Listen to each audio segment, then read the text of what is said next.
Question number 1. Are you a registered organ and tissue donor? Why or why not? I am not currently a registered organ donor. It always made me a little squeamish, but I am reconsidering. Question number 2. Have you ever heard of the Gift of Life organization? No, I haven't. Okay, then I will inform you about it. The Gift of Life is a nonprofit organization that was established in 1974 and has locations all over the tri-state area. And basically, what it is, it's what makes the whole process of organ and tissue donation happen. And it has care hospitals and transplant centers and recovery and aftercare for all patients, either donors or recipients. And it provides 24-hour assistance to discuss donation with the patients and their families. Question number 3. Do you understand the process of organ and tissue donation? All I really know is that you have to register to be a donor. And I'm thinking that once you die, they can take whatever organs you've specified to be donated. And if you haven't specified particular organs, they can use whatever's necessary. True, but you just don't have to be dead. You can also be living to donate your organs. So basically, dead or alive, you can donate your organs to any living person who needs an organ. And actually, one organ donor can save 8 lives, and one organ and tissue donor can save or enhance up to 50 lives. And basically, the organs that can be donated are kidneys, the heart, lungs, liver, pancreas, and intestines, and tissues, the heart valve, corneas, the bone, skin, ligaments, veins, things like that.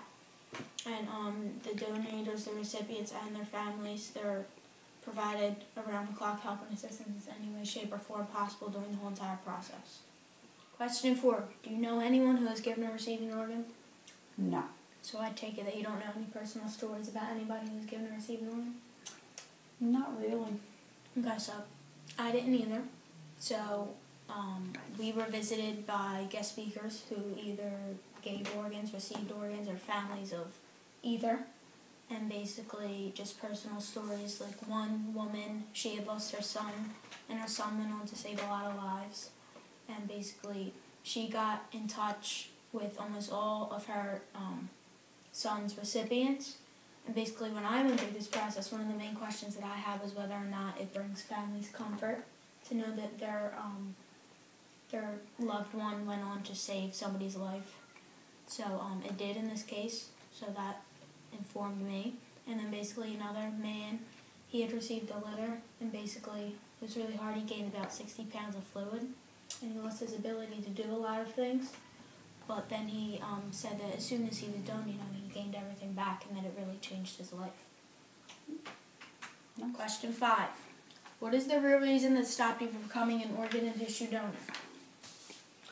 I know it sounds silly, but I know I'm dead, and I'm not going to know what they're taking, but it just makes me very, very squeamish. And then I also think about how my kids would feel about it, and my husband. But the main reason is that it just makes me very, very squeamish, the thought of the whole thing. Well, you see, some people, they don't donate their organs because there's many myths and misconceptions surrounding organ donation.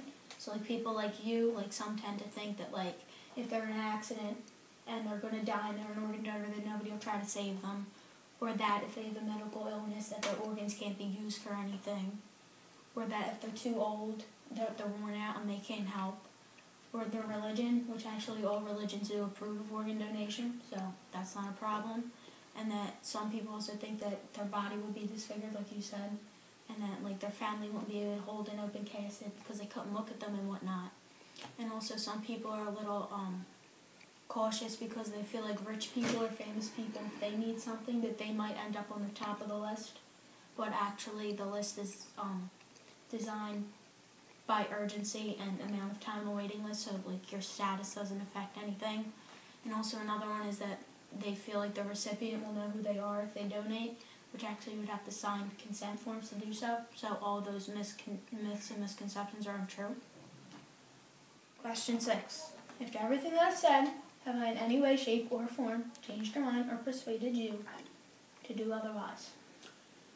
Well, you haven't changed my mind yet, but you have given me some food for thought, because my reason of being squeamish is really lame compared to all the other reasons why people are afraid to become organ donors. So after hearing those, I definitely will think about it seriously. Seriously think about changing my organ donor status. Final question. Do you still stand by your choice of not becoming an organ and tissue donor? Why or why not?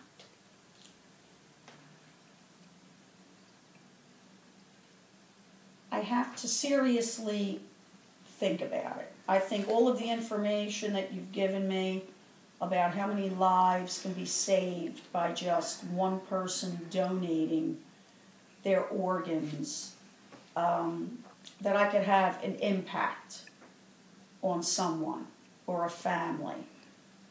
And not doing it makes me feel kind of guilty, like it's something I should be doing that I'm not doing. So I will probably change it. Yeah.